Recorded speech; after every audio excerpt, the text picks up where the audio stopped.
देने वाला कोई और नहीं आमिना का लाल है। तभी तो बरेली का इमाम बोला कौन देता है देने को मुंह चाहिए, देने वाला है सच्चा हमारा जिंदा। मुस्तफा सबसे बड़े डॉक्टर, उनसे बड़ा कोई डॉक्टर नहीं। और आमिना के लाल सबसे बड़े साइंटिस्ट भी हैं। बोल दो, चाहे आज का साइंटिस्ट आसमान पे जाए, चांद पे जाए, चांद पे जाना मुमकिन है, कुरान ने उसको बयान किया कुल्लुन फी फलकिन यस्बहून। और दूसरी आयत के जरिए भी मुफस्सिरीन इज़ाम ने उसकी तफसीर बयान कर दी है, वो मेरा मौजू नहीं है। चांद पे जाना मुमकिन, दुनिया का कोई कितना ही बड़ा साइंटिस्ट हो, जरा तवज्जो चाहूंगा, मगर मुझे बताओ क्या किसी साइंटिस्ट में इतना दम है कि कोई वक्त की सीमा को रोक दे? क्या किसी में इतना दम है अभी 1 बजा है मैं 2 घंटे तकरीर करता रहूं और 1 ही बजा रहे?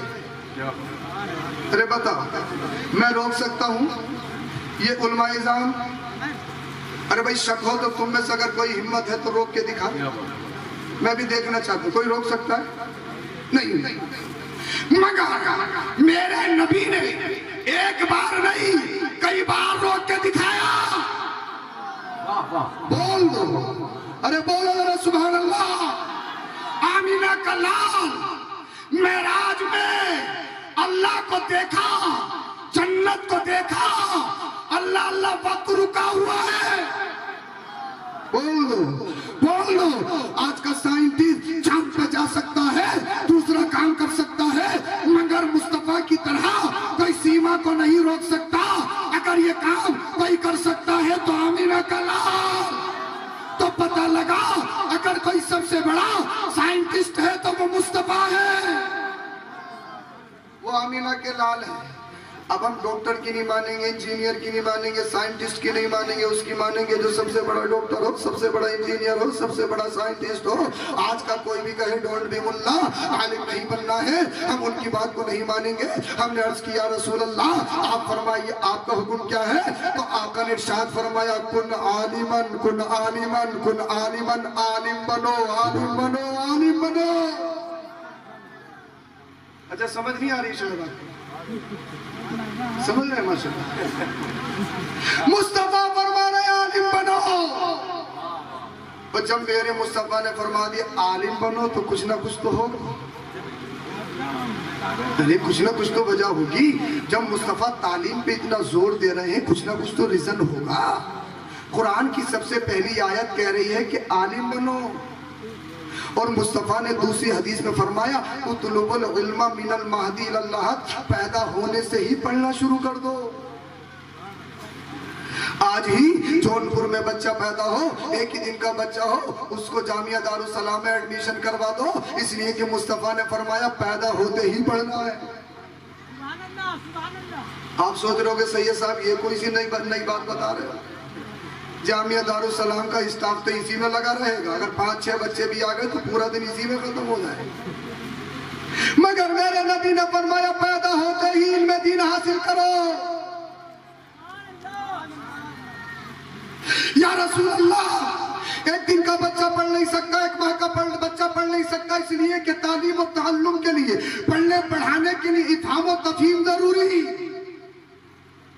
उस्ताद में, टीचर में समझाने का मलका हो और बच्चे में समझने की सलाहियत हो, तभी तो पढ़ना पढ़ाना होगा।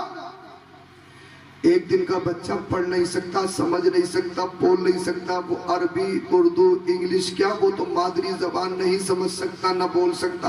उसको भूख लगती है तब रोता है, अगर उसको हाजत की जरूरत होती है तब रोता है, अगर उसे कोई बीमारी होती है तब रोता है। बच्चे की तो एक ही जबान है, रोना रोना रोना, तो फिर पढ़ेगा कैसे? मगर मुस्तफा ने फरमाया पैदा होते ही पढ़ना है, तो पढ़ना तो है। एक मिसाल के जरिए तुम्हें समझाऊंगा, अल्लाह करे तुम्हारी समझ में आ जाए। कुरान कहता है, लौ अंज़लना हाज़ल कुरान अला जबलिन लरअयतहु खाशिअन मुतसद्दिअन मिन खशियतिल्लाह। आज आपके इस इदारे से तकरीबन 5 बच्चों के सरों पर अल्लाह अल्लाह ताज सजाया जाएगा, जो हिफ्ज़ की दरसगाह से यहाँ से फारिग हो रहे हैं। अल्लाह करे इनका मुस्तकबिल रोशन हो, अल्लाह करे ये बेहतरीन जय्यद आलिम बने। अल्लाह अल्लाह अपने माथे की निगाहों से आप वो नज़ारा करेंगे। लेकिन कुरान ने फरमाया, कुरान इतना जलाली है, अगर उसको पहाड़ों पे नाजिल कर दिया जाता तो कुरान अल्लाह अल्लाह कुरान के खौफ से, अल्लाह के खौफ से पहाड़े जर्रा जर्रा रेजा रेजा हो जाते। ये कुरान कह रहा है, लौ अंज़लना हाज़ल कुरान अला जबलिन लरअयतहु खाशिअन मुतसद्दिअन मिन खशियतिल्लाह। कुरान इतना जलाली, अगर पहाड़ों पे नाजिल कर दो तो पहाड़ फट जाए।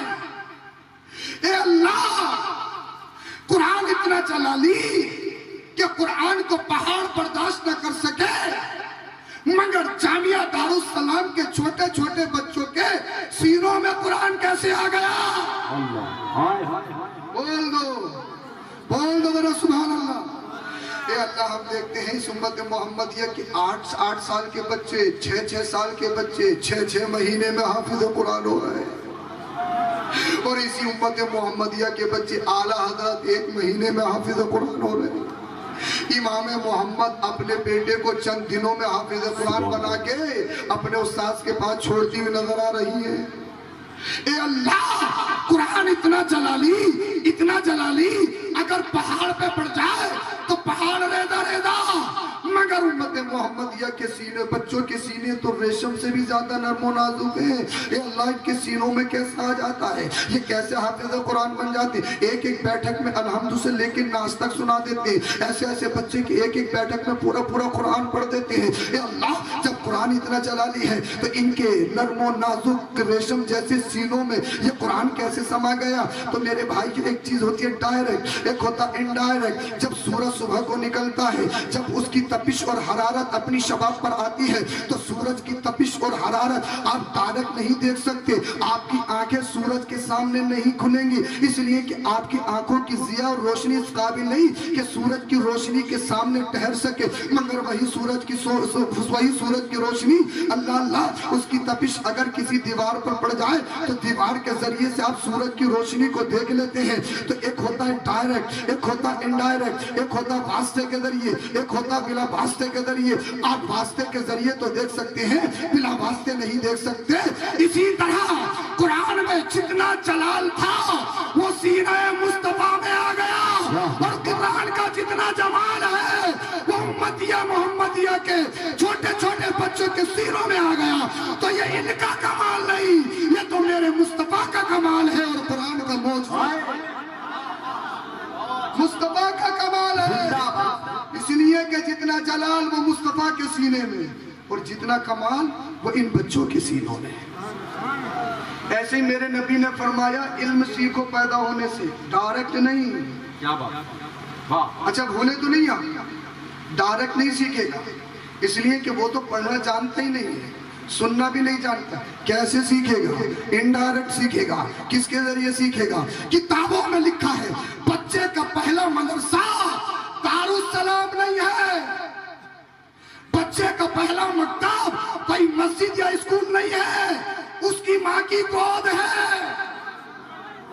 अल्लाह करे समझ में आ जाए। और इस जुमले को तुमने समझ लिया तो मेरी तकरीर का निचोड़ है निचोड़। मेरे मुस्तफा ने फरमाया, जब बच्चा पैदा हो तो पैदा होते ही इनमें दिन हासिल करो। अब 1 दिन का बच्चा, 1 माह का बच्चा, 1 साल का बच्चा पढ़ नहीं सकता, पढ़ा नहीं सकता है, वो डायरेक्ट नहीं पढ़ेगा, वो इनडायरेक्ट पढ़ेगा, अपनी माँ के जरिए से पढ़ेगा। कैसे पढ़ेगा? इसलिए कि माँ की एक्टिविटी बच्चे में आती है, माँ का अखलाक बच्चे में आता है, माँ का किरदार बच्चे में आता है। इसलिए कि उलमा ने लिखा है, माँ की गोद बच्चे के लिए सबसे पहला मदरसा है। अगर सबसे बड़ा कोई टीचर बच्चों के लिए है तो वो उसकी माँ है। सबसे बड़ा मदरसा अगर कोई है तो वो उसकी माँ है। अगर सबसे बड़ा कॉलेज उसके लिए है, उसकी माँ है। अब बच्चा खुद नहीं सीखेगा, माँ के जरिए सीखेगा। अब माँ की जो एक्टिविटी होगी वो बच्चे में आनी है, माँ का अखलाक होगा बच्चे में आना है, माँ का किरदार होगा बच्चे में आना है। इसीलिए मेरी माँ, तुमसे गुजारिश करता हूँ, जब तुम्हारे शिकमों में बच्चे हो या जब तुम्हारे गोदों में छोटे छोटे बच्चे हो, तो तुम्हें सीरियल नहीं देखना है, फिल्में नहीं देखनी है, तुम्हें गाने नहीं गाने, सबू सितम नहीं करना, तुम्हें फहाशी नहीं करनी है, तुम्हें बदकलामी नहीं करनी है, तुम्हें करना यह है जब आंख खुले तो नबी की नात पढ़ते हुए खुले, और जब आंख बंद हो अल्लाह का जिक्र करते हुए बंद हो। जब तुम्हारा बच्चा तुम्हारी एक्टिविटी देखेगा तो बच्चा चोर नहीं बल्कि नमाजी बनता हुआ नजर आएगा। माँ के जरिए बच्चा पढ़ेगा, माँ के वास्ते से मंगा। अगर माँ पूरी रात पाकिस्तानी सीरियल देखेगी तो बच्चे मोटू पतलू ही पैदा होंगे। 2 साल का बच्चा 1 साल का बच्चा पैदा होते ही मोटू पतलू मांग रहा है। समझा नहीं? आप समझे नहीं कि बच्चे को मोटू पतलू कहां से याद आया? तो बहुत सारे घरों में 2-2 साल के बच्चों की टैब अलग है, उनके फोन अलग है, इसलिए कि वो रोते हैं, माँ देती है तो माँ को डिस्टर्ब होता है, उसका सीरियल निकल जाएगा। बाप देता है तो बाप का क्रिकेट निकल जाएगा, इसलिए 2-2 साल के बच्चों की टैब अलग है, 2-2 साल के बच्चों के फोन अलग है। तो वो किसी और का नतीजा नहीं, वो पेरेंट्स का नतीजा है।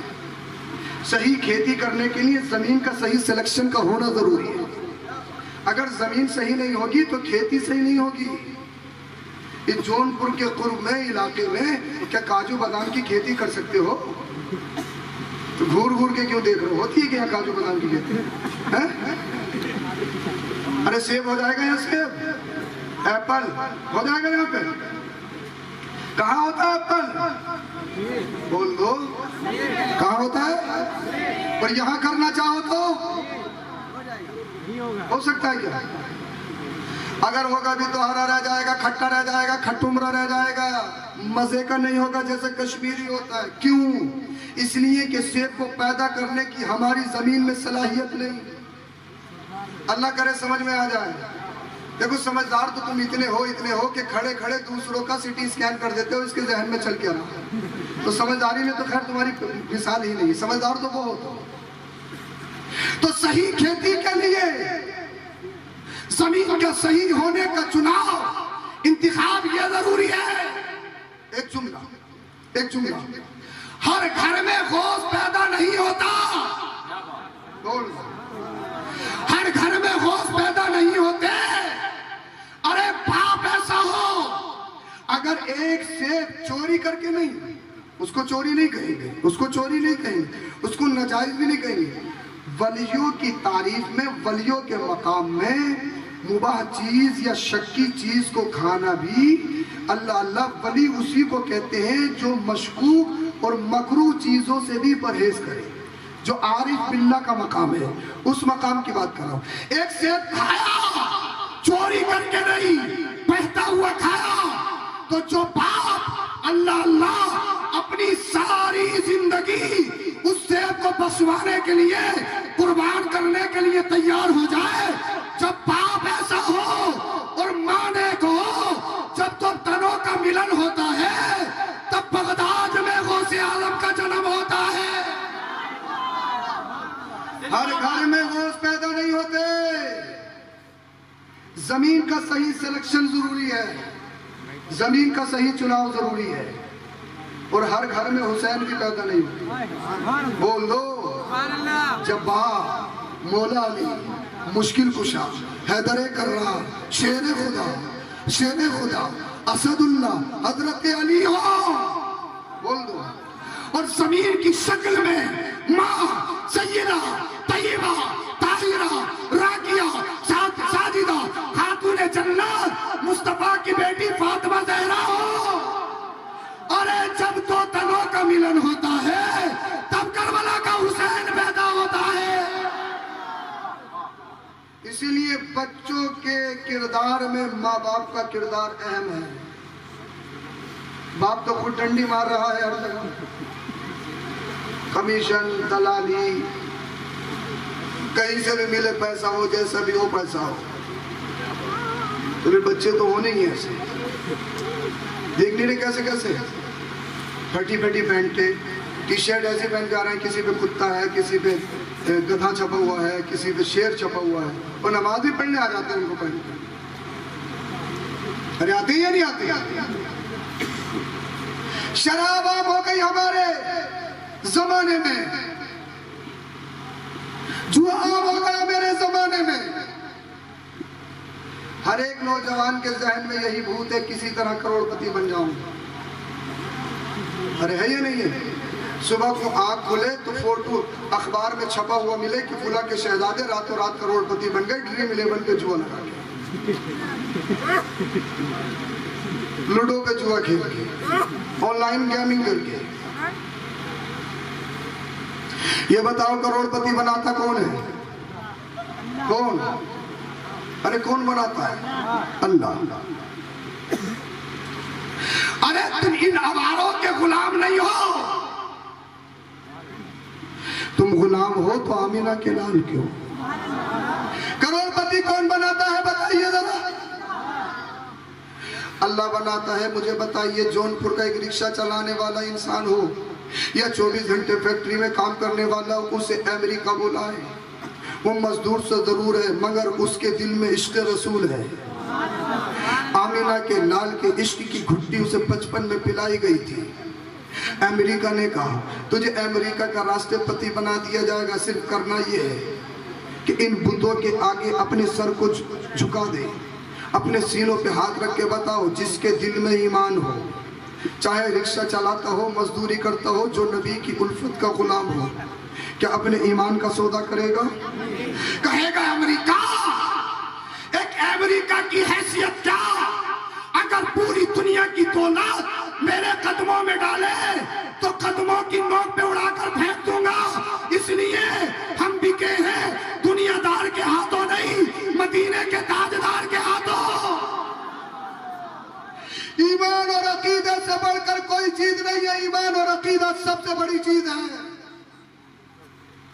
और ये मत सोचना कि पैसा सब कुछ है, बड़े बड़े सत्ताधारी, बड़े बड़े पैसे वाले दुनिया में आए, उनका नाम खत्म, उनका काम खत्म, जिनकी मूंछों पे चराग जलते थे। बड़े बड़े सत्ताधारी कुर्सी वाले, आज उनका काम खत्म, उनकी कुर्सी खत्म, सबका एंड होना है। हैसियत क्या है किसी की? कितने आए, कितने चले गए और कितने जाएंगे। आज के दौर की फिरौनों की हैसियत क्या? जब शद्दाद फिरौन जैसे ना बचे तो ये क्या बचे हुए? जालिम कभी बचा है? हर जुल्म की इंतहा है। तारीख को पढ़ो, कितने कितने कैसे कैसे आए। फिरौन अपने आप को खुदा कहता था, ना रब्बुकुमुल आला, मैं तुम्हारा सबसे बड़ा रब हूं, मगर काम खत्म है, एंड हो गए। कोई जिक्र है उसका? कोई हैसियत है उसकी?